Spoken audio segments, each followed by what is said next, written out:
Today I'm going to be showing you how to connect your IP system to Videoloft. Videoloft is compatible with all leading camera brands and can help connect multiple disparate systems all under one roof. Today I'll be showing how to connect Hikvision cameras, however the process is the same for all compatible IP cameras.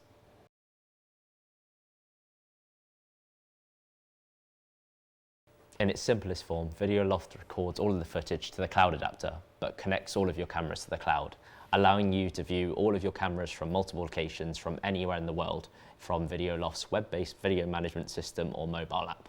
Instead of recording footage to the cloud adapter, you can opt to record footage to the Videoloft Cloud, boosting security and removing any limitations for how long you save the footage for.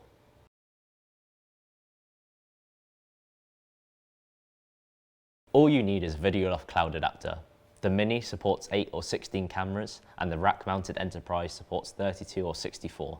You can connect as many cloud adapters as you would like to a single Videoloft account, meaning you can have as many locations or cameras as you want.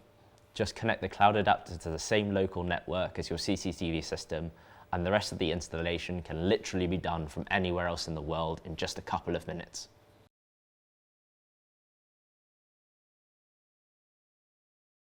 Log into your Videoloft account.